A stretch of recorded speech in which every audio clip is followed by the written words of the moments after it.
Hello साथियों, नमस्कार। तो एनवायरनमेंट एंड इकोलॉजी के सीरीज में हम एनसीईआरटी के कुछ चैप्टर्स कवर कर रहे हैं जो एनवायरनमेंट एंड इकोलॉजी के लिए बहुत इंपॉर्टेंट है। यूपीएससी प्रत्येक साल वहाँ से सवाल पूछ रही है ना। और वो बहुत ही फंडामेंटल्स हैं। दो चैप्टर हमने ऑलरेडी कवर कर रखा है। मैं आपको बार बार सजेस्ट कर रहा हूँ कि वो चैप्टर्स आप पढ़िए एनसीईआरटी से। इसका जो पर्पस है वो है क्विक रिवीजन। जो हम ये वीडियो बना रहे हैं उसका पर्पस है क्विक रिवीजन, ताकि आप बार बार चैप्टर पढ़ने की जरूरत नहीं पड़े। प्लस में कुछ अगर आप कॉन्सेप्ट्स रिवीजन नहीं कर पा रहे हैं तो कॉन्सेप्ट आपका रिवीजन होगा। प्लस में यहाँ से आपको शॉर्ट नोट्स मिल जाएगा, है ना। तो ये पर्पस है ये वीडियो का। ये बुक का या फिर चैप्टर का सब्स्टिट्यूट नहीं है। जो मार्केट में कई इंस्टीट्यूट वगैरह फैला देते कि एनसीईआरटी नहीं पढ़नी है, वो इस चक्कर में प्रीलिम्स रुक रहा है ना। हिंदी मीडियम के बहुत सारे कोचिंग जो है ऐसा फैलाते हैं कि एनसीईआरटी पढ़नी नहीं है। मैं जाना नहीं चाहता कौन से इंस्टीट्यूट ऐसा कर रहे हैं, लेकिन हमें पढ़ना है एनसीईआरटी, बहुत कंपलसरी है वो, है ना। तो हम स्टार्ट करते हैं। आज जो चैप्टर करने वाले हैं हम वो है जीव और समष्टियाँ। इससे कई ज़्यादा सवाल आया हुआ है, बहुत सवाल आए हुए हैं, है ना। अभी जब आगे कवर करेंगे हम तो आपको समझ में आएगा। जो जो इम्पोर्टेंट चीज़ें हैं मैंने उसी को नोट डाउन किया है। तो हम बहुत लैंग्वेज के ऊपर बात नहीं करेंगे, सीधा रिविजन करते चलेंगे, है ना। तो भारतवर्ष में पारिस्थितिकी के जनक रामदेव मिश्रा को माना जाता है। रामदेव मिश्रा को, इनके प्रयास से ही national committee for environmental planning तथा कोऑर्डिनेशन की स्थापना हुई थी। कब? 1972 में। और यही बाद में 1984 में पर्यावरण मंत्रालय के रूप में परिणत हुआ, है ना। तो रामदेव मिश्रा समझ गए कितना इंपॉर्टेंट है। जीवों का जो वैज्ञानिक संगठन है वो किस क्रम में है? सबसे पहले वृहत अणु, फिर वृहत अणु मिलकर के कोशिकाएं बनाते हैं, कोशिकाएं से उत्तक बनता है, डिफरेंट उत्तक मिलकर के अंग बनाते हैं, अंग से व्यष्टि बनता है। व्यष्टि कहने का मतलब है एक जीव, है ना। फिर उससे जीव बनता है, समष्टियां बनती है, समष्टियों से मिलकर के समुदाय बनता है, फिर पारितंत्र और फिर जीवोम। तो सबसे जो हाईएस्ट इकाई है वो है बायोम, और सबसे जो लोवेस्ट इकाई है वो है वृहत अणु। स्टेट पीसेस में ऑर्डर ही पूछ दिया जाता है, यूपीएससी में चांसेस कम रहते हैं। ये दो सवाल आपके लिए है, जो एनसीईआरटी में भी ये सवाल रेज किया हुआ है ना। तो मैं चाहूंगा कि आप लोग खुद इसके ऊपर ढूंढिए और आंसर करिए। रात में खिलने वाला फूल आमतौर पर सफेद क्यों होता है? पहला तो ये। दूसरा, कैक्टस में कांटे क्यों होते हैं? इसका आंसर तो अभी आपको आगे मिल जाएगा। पहले वाले का आंसर आप मुझे बताइएगा। पारिस्थितिकी, ये बहुत बेसिक है, लेकिन यहाँ से भी सवाल आया हुआ है। पारिस्थितिकी का क्या मतलब है? पारिस्थितिकी का मतलब है जीव्य तथा भौतिक पर्यावरण के बीच होने वाली पारस्परिक क्रियाओं का अध्ययन। तो जब भी हम इकोलॉजी की बात करेंगे, पारिस्थितिकी की बात करेंगे, वहां पे केवल जीव्य के बारे में विचार नहीं किया जाएगा, सजीव के बारे में। उसमें जीव और प्लस अजीव, है ना, दोनों के बारे में विचार किया जाएगा। अब आते हैं जीव और इसका पर्यावरण। पृथ्वी का सूर्य के चारों ओर घूर्णन तथा अक्ष पर झुकाव से विभिन्न ऋतुएं तथा यह परिवर्तन विभिन्न जीवों का निर्माण करती है। इसका कहने का यह मतलब है कि जो विभिन्न ऋतुएं जनरेट हो रही है वो किस लिए हो रहा है? क्योंकि पृथ्वी जो है सूर्य के चारों ओर चक्कर लगा रही है, और केवल इस कारण से जनरेट नहीं हो रहा है। जो पृथ्वी है वो अपने अक्ष पे झुकी हुई है। ये सवाल भी यूपीएससी ने पूछ रखा है ना। और जो विभिन्न ऋतुएं जनरेट हो रही है उससे डिफरेंट बायोम्स बन रहे हैं। कौन कौन से बायोम? तो ट्रॉपिकल रेन फॉरेस्ट, सब ट्रॉपिकल डेजर्ट्स, है ना, डिफरेंट बायोम बन रहे हैं। तो बायोम का रीजन समझ गए आप क्यों बन रहा है। और यहाँ पे जो ये ग्राफ है वो बहुत इंपॉर्टेंट है, इससे भी सवाल आता है। जैसे देखिए ये क्या है, एवरेज एनुअल टेम्परेचर दे रखा है। अगर हम इसको एक्स एक्सिस माने और ये वाई एक्सिस है ना, तो वाई एक्सिस पे ये है average annual temperature, x axis पे क्या है तो वार्षिक वर्षा। अब देखते हैं उष्णकटिबंधीय वर्षावन, है ना, ट्रॉपिकल रेन फॉरेस्ट। इसका टेम्परेचर देखिए 20 से 30 के बीच में वेरी कर रहा है, और वर्षा कहाँ से कहाँ तक? तो 200 से मिल लेकर के लगभग 400 साढ़े 400 सेंटीमीटर तक। टेम्परेट रेन फॉरेस्ट देखेंगे तो टेम्परेचर कितना वेरी कर रहा होगा? लगभग 7, आप मान लीजिए 7 डिग्री सेल्सियस से लेकर के 22 डिग्री सेल्सियस तक, है ना। वर्षा कहाँ से कहाँ तक? तो आप 180 सेंटीमीटर से लेकर के मान सकते हैं 350 सेंटीमीटर तक। तो इस तरीके से सारे बायोम का दे रखा है, टुंड्रा, बोरियल फॉरेस्ट। आप इसको अच्छे से अध्ययन करिए, यहाँ से सवाल सॉल्व करने में हेल्प होता है। आप क्वेश्चंस देखेंगे तो आपको समझ में आ जाएगा, है ना। कहाँ पे हम लोग अब? तो हाँ, पृथ्वी पर अनुकूल स्थान साथ ही चरम प्रवास स्थान पर भी जीव निवास करते हैं। तो पृथ्वी पर जो जीव निवास करता है वो केवल अनुकूल स्थान पे ही नहीं, जो चरम स्थान होते हैं उसके ऊपर भी निवास करता है। जैसे बैक्टीरिया, बैक्टीरिया जो है उबलते झरनों में भी पाया जाता है, और इसके ऊपर भी सवाल आया हुआ है। प्रकृति में विभिन्न आवासों के भौतिक तथा रासायनिक स्थितियों में विविधता हेतु प्रमुख तत्व क्या क्या है? प्रकृति में विभिन्न आवास है ना। तो उसके लिए मेन कारण क्या क्या है? तो तापमान, जल, प्रकाश और मृदा, है ना। तो आवास में जीवीय घटक साथ में अजीवीय घटक भी शामिल होते हैं। तो अगर पूछा जाएगा कि हैबिटेट किससे बनता है या आवास किससे बनता है, तो जैवीय घटक प्लस में अजैवीय घटक। अब आते हैं प्रमुख अजैव कारक कौन कौन से हैं, तो तापमान, सर्वाधिक प्रासंगिक पारिस्थितिकीय कारक जो है तापमान है। ये एंजाइम के काइनेटिक्स को भी प्रभावित करता है। काइनेटिक्स मतलब उसके जो क्रियाकलाप है ना। एक होता है जीव यूरिथर्मल, दूसरा होता है स्टेनोथर्मल। यूरिथर्मल कौन होता है, तो जो तापमान के व्यापक परास को सहन सकते हैं, मतलब कोई ऐसा जीव जो सबसे लो टेम्परेचर और सबसे हाई टेम्परेचर के बीच में भी सर्वाइव कर जाएगा। स्टेनोथर्मल मतलब जो तापमान के चेंजेस को कम सहन कर पाएगा, तो तापमान के कम परास को सहन कर पाता है, उसको कहते हैं स्टेनोथर्मल। जल दूसरा सबसे महत्वपूर्ण कारक है। लवण की सांद्रता से क्या मतलब है, तो प्रति 1000 भाग में लवणता की मात्रा, इसको कहते हैं लवण की सांद्रता। दो प्रकार के जीव होते हैं लवणता को सहन करने के हिसाब से। एक होता है यूरी हेलाइन, तो लवणता की व्यापक परास के प्रति सहनशील, सेम यूरीथर्मल यूरी हेलाइन है ना। स्टेनोथर्मल और स्टेनोहेलाइन, इसका मतलब है कि लवणता की न्यून परास प्रति सहनशीलता, मतलब लवणता में जैसे ही कुछ चेंजेज होएगा, ये जो जीव है स्टेनोहेलाइन वाले वो बहुत इंपैक्टेड होंगे। बहुत से अलवणीय जीव लवणीय जल में तथा लवणीय जीव अलवणीय जल में जीवित नहीं रह सकते, मतलब कोई समुद्र का जीव जो है वो साफ जल में नहीं जीवित रह पाएगा, साफ जल वाला जीव जो है समुद्र में नहीं जीवित रह पाएगा। क्यों, ऑस्मेटिक समस्याओं का सामना करना पड़ता है, मतलब जो लवण है या फिर साफ जल है वो अलग प्रेशर क्रिएट करता है और वो समस्या उनको फेस करना पड़ेगा, इसीलिए वो जीवित नहीं रह पाते हैं। तीसरा महत्वपूर्ण फैक्टर है प्रकाश। ये कैसे इंपैक्ट करता है, तो भोजन निर्माण हेतु परिस्थिति सृजन करता है। दूसरा पुष्पन, कब पुष्पन होगा, फोटो पीरियोडिक, ये डिसाइड करता है। फोरेजिंग मतलब चारण, जो पशु चारण करते हैं है ना, चरते हैं, उसको डिसाइड करता है। जनन को डिसाइड करता है और माइग्रेशन को भी। फिर अगला पॉइंट है कि सौर विकिरण की स्पेक्ट्रम का पराबैंगनी घटक बहुत से जीव हेतु हानिकारक है, किंतु महासागर हेतु महत्वपूर्ण है। जो अल्ट्रावायलेट रे है वो बहुत से जीवों के लिए खतरनाक है, लेकिन जो महासागर में, गहरे महासागर में जो जीव रह रहे हैं उसके लिए महत्वपूर्ण है। तो सूर्य की ऊर्जा जो है हमारे लिए भले खतरनाक है, लेकिन महासागर के जो जीव रह रहे हैं गहरे महासागर में उसके लिए महत्वपूर्ण है। फिर एक और फैक्टर है मृदा, इसके बारे में कोई इंपॉर्टेंट फैक्ट नहीं था एनसीईआरटी में, इसीलिए मैंने लिखा नहीं है। अब आते हैं अजीवीय कारकों के प्रति अनुक्रियाएं। तो सबसे पहला एक इन्फॉर्मेशन है होम्योस्टैटिस्टिस। होम्योस्टैसिस क्या होता है, तो जीव का आंतरिक पर्यावरण। कैसे अनुक्रिया करते हैं अजीवीय कारकों के प्रति जीव, तो एक है नियमन करना। नियमन करने का क्या मतलब है, होम्योस्टैटिस बनाए रखने हेतु कार्य साधनों का प्रयोग, मतलब जीव का आंतरिक पर्यावरण बनाए रखने के लिए कार्य साधनों का प्रयोग करते हैं, जैसे कि मानव द्वारा गर्मी में पसीना आना, ये नियमन करने का उदाहरण है। पौधों में इसका अभाव होता है ना, पौधों में अभाव होता है। मुख्यतः ये प्रयोग कौन करते हैं, तो सभी स्तनधारी और पक्षी। विकासवादी जो जीव वैज्ञानिक है उनका विश्वास है कि स्तनधारियों की सफलता, मतलब मनुष्य की सफलता एक तरीके से तापमान स्थिरता बनाए रखने की क्षमता से जुड़ा हुआ है। ये इसलिए इतने समय तक जीवित रह पा रहे हैं या फिर इवॉल्व कर पा रहे हैं, क्योंकि वो तापमान का नियमन कर पा रहे हैं। दूसरा क्या रूप अख्तियार करते हैं अजीवीय के कारकों के प्रति, तो है संरूपण रखना। संरूपण रखने का क्या मतलब है कि जैसा इन्वायरमेंट है वैसा ही ढल गए वो। जैसे प्राणियों की 99% जनसंख्या तथा लगभग सभी पौधे स्थिर आंतरिक पर्यावरण नहीं बनाए रह सकते, है ना। इसका क्या मतलब है कि शरीर का तापमान अगर ठंडा है तो ठंडा ही बना रहेगा, गर्मी है तो उनका शरीर का तापमान गर्मी ही बना रहेगा, जबकि कि मनुष्य जो है वो पसीने के माध्यम से ठंडा कर लेता था, है ना। क्योंकि ऐसा इसलिए है क्योंकि संरूपण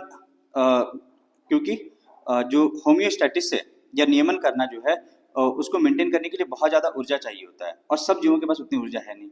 इसीलिए आप देखेंगे जो छोटे जीव हैं वो ध्रुवीय क्षेत्रों में कम पाए जाते हैं, क्योंकि नियमन जो है करने के लिए जितनी ऊर्जा चाहिए वो उनके पास नहीं है। अब आते हैं और क्या अनुक्रिया करते हैं, तो प्रवास करना। जैसे कि शीतकाल में राजस्थान स्थित केवलादेव राष्ट्रीय उद्यान में साइबेरिया पक्षी आते हैं। कहाँ से, साइबेरिया से। तो ये भी उदाहरण है अजीवीय कारकों के प्रति प्रतिक्रिया का, और ये भी प्रीलिम्स में पूछा गया है। फिर आता है निलंबित करना। निलंबित करने में एक है हाइबरनेशन। इसमें क्या करते हैं, शीत ऋतुओं में भालू जो है निष्क्रिय हो जाते हैं। ऑस्टिवेशन में क्या होता है, मछलियां आदि जो है ग्रीष्म ऋतु में जल बचाव हेतु निष्क्रिय हो जाती है। डायपोज क्या है, डायपोज बेसिकली अपने आप को निलंबित कर देना, जैसे कि जू प्लैंक्टन करते हैं बहुत सारी अवस्था में, है ना, ताकि उस समय पे वो अपनी एक्टिविटी कम कर पाए।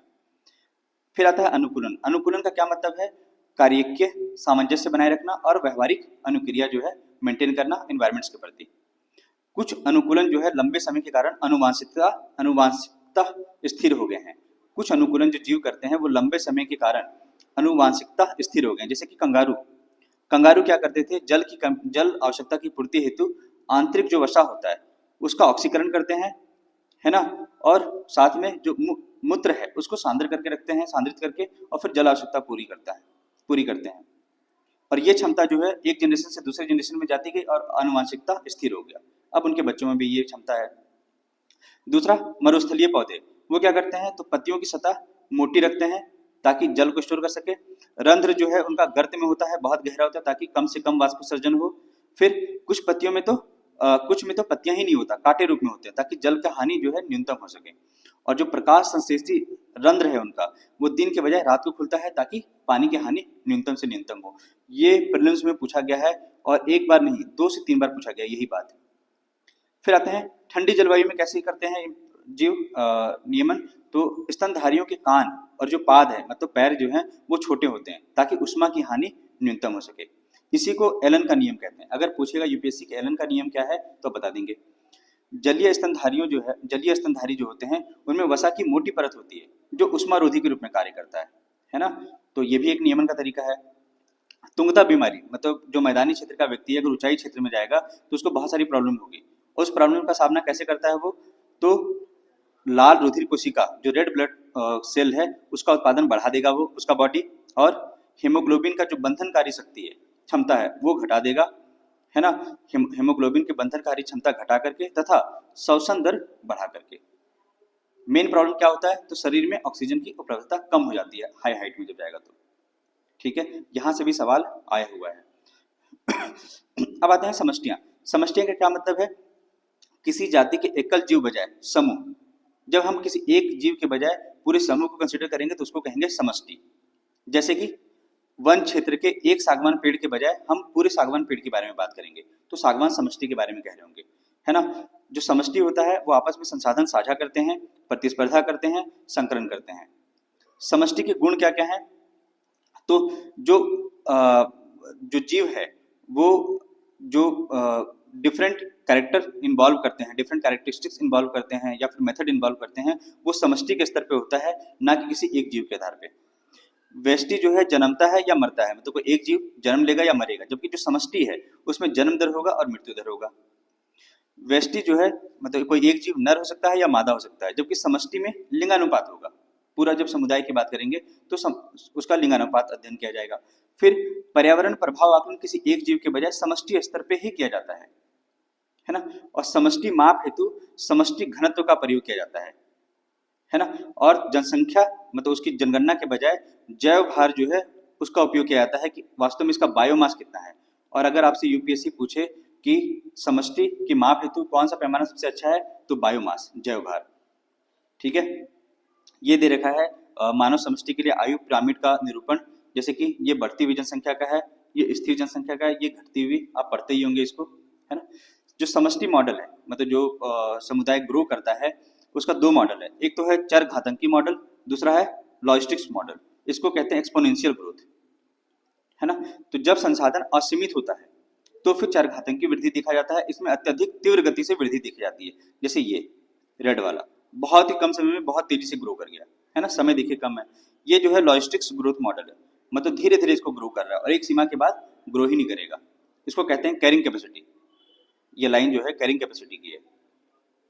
तो लॉजिस्टिक्स वृद्धि, यहाँ पे संसाधन सीमित होता है और क्रमिक वृद्धि होता है। ये दे रखा है प्रवासन मृत्यु दर, है ना, बहुत ही आसान है, आप समझ लेंगे इसको।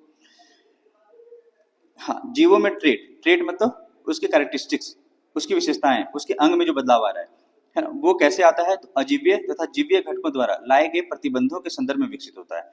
ठीक है, बहुत आसान सी बात है। अब आते हैं समष्टि पारस्परिक क्रियाएं।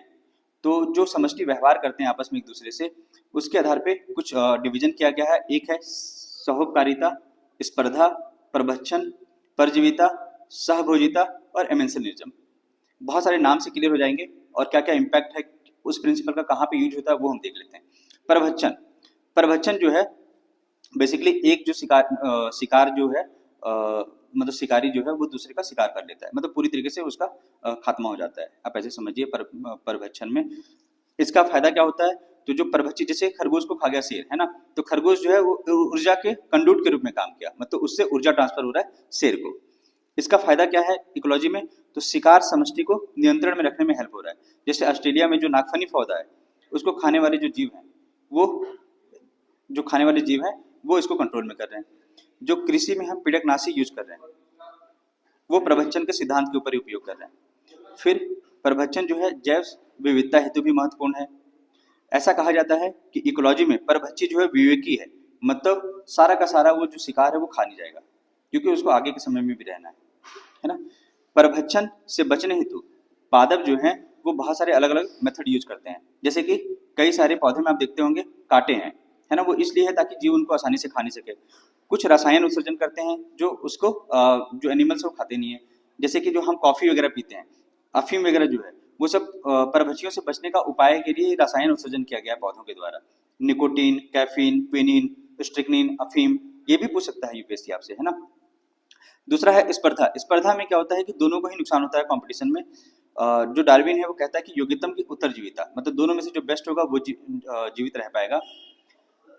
इसमें यह कहा गया कि दो संबंधी जातियां जो है वो प्रतिस्पर्धा करेगी एक संसाधन के लिए, लेकिन आधुनिक जो वैज्ञानिक है वो कहते हैं कि जो असंबंधी जातियां हैं वो भी संसाधन हेतु संसाधन साझा करने के लिए प्रयास करते हैं। जैसे कि फ्लेमिंगो देखिए और मछली देखिए, है ना, दोनों अलग अलग प्रजातियां हैं।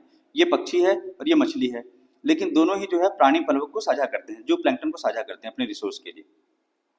गॉसे जो है उसका एक नियम है स्पर्धी अपवर्जन का नियम। ये एनसीईआरटी में ये सारी चीजें है ना। गॉसे कहते हैं कि जो सबसे बेस्ट प्रजाति होगी वो सबसे कम वाले को हटा देगी एक समय के बाद, लेकिन वर्तमान जो अध्ययन है वो कहता है कि दोनों ही प्रजातियां संसाधन विभाजन कर लेती हैं, कोई रात को खाएगा और कोई दिन को, है ना। इस तरीके से वो अपना संसाधन विभाजन करके काम चलाते हैं। फिर आता है परजीविता। परजीविता जो है पादप से लेकर के उच्च जीवों तक में पाया जाता है।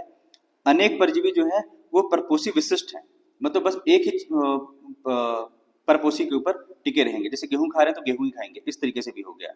अगर आप गेहूं को हटा देंगे तो वो जीव जीवित नहीं रह पाएगा। परजीवी जो है दो प्रकार के हैं। इसमें परजीवी जो है दूसरे को पूरी तरीके से नुकसान नहीं पहुंचाता है, धीमे धीमे धीमे करके नुकसान पहुंचाता है। जैसे कि बाह्य परजीवी के मामले में जू, अब देखिए जू जो है मनुष्य को मार नहीं रहा है लेकिन थोड़ा थोड़ा नुकसान पहुंचा रहा है ना। जबकि जो परभक्षण था उसमें पूरी तरीके से खत्म हो जाता है। अमरबेल पौधा, अमरबेल पौधा जो है जिसके ऊपर उगता है, जिस पौधे के ऊपर, उसको नुकसान पहुंचा रहा होता है लेकिन उसको समाप्त नहीं करता पूरी तरीके से। अंतः परजीवी क्या होते हैं? तो परपोषी के शरीर के भीतर जो परजीवी पाए जाते हैं। पक्षियों में एक ब्रूड परजीविता पाया जाता है, अंड परजीविता जिसको कहते हैं। कोयल और कौवा के बीच में अच्छा उदाहरण है। कोयल क्या करती है, अपने अंडे जो है कौवे के घोंसले में देती है, कौवा उसको सीखता है और फिर जैसे ही वो पक्षी बड़ा होता है कोयल के साथ मिल जाता है, फिर वो, है ना। तो इसमें कौवा को नुकसान हो जाता है बेसिकली। अब आते हैं सहभोजिता। सहभोजिता कौन सी कंडीशन है? तो एक को लाभ हो रहा होता है जबकि दूसरे को ना हानि होता है ना लाभ होता है। जैसे आपने देखा होगा आम की शाखा के ऊपर कुछ छोटे छोटे पादप उगाते हैं, उसमें आम को ना फायदा हो रहा है ना नुकसान हो रहा है, लेकिन दूसरा जो छोटा पौधा ग्रो हो रहा है उसको लाभ हो जाता है। आप देख रहे होंगे जो कुछ गायें चरती है उसके पीछे पीछे बगुला भी चलता है ना। गायें चर रही है तो वहां से कुछ कीड़े निकल रहा है, बगुला उसको खा रही है। इसमें जो चर रहा है पशु उसको कोई नुकसान नहीं, लेकिन पक्षी बगुला को फायदा हो जा रहा है। इसके ऊपर यूपीएससी ने सवाल पूछ रखा है ना। फिर आता है सहोपकारिता। इसमें दोनों जातियों को लाभ होता है। जैसे कि कवक और शैवाल मिल जाते हैं तो लाइकिन बनता है ना। लाइकिन का अस्तित्व ही कवक और शैवाल दोनों के साथ मिला हुआ है। फिर पादप और कवक मूल। पादप क्या बनाता है? तो भोजन, और कवक मूल पोषक तत्वों का अवशोषण करता है। ये भी सवाल आया हुआ है और 3 बार सवाल आया हुआ है, 2-3 बार सवाल आया हुआ है, बार बार सवाल आते हैं यहाँ से, है ना। फिर पुष्पीय पौधे जिसे जो परागन करने के लिए आते हैं उनको फायदा क्या होता है? रस मिल जाता है। पौधे को क्या फायदा होता है? तो उनका परागन हो जाता है। तो ये भी सहकारिता है। हालांकि कुछ जो पौधे हैं वो रस भी नहीं देते हैं और परागन भी करा लेते हैं। जैसे कि एक है ऑफ्रिस आर्किड प्रजाति, वो क्या करती है? वो लैंगिक कपट का सहारा लेती है, मतलब अपने आप को मक्खी नर मादा मक्खी के जैसा दिखाती है, नर मक्खी को अट्रैक्ट करती है ना। तो ठीक है, मुझे लग रहा है आप लोगों को समझ में आ रहा होगा और बहुत ही इंपॉर्टेंट है। एनसीईआरटी के चैप्टर्स कंप्लीट करिए, इसको रिवीजन करिए। ये नोट्स मैं टेलीग्राम पे शेयर कर दूंगा। टेलीग्राम जो आईडी है आप सर्च करेंगे टेलीग्राम पे तो आपको मिल जाएगा @Barnwal sir. Thank you so much.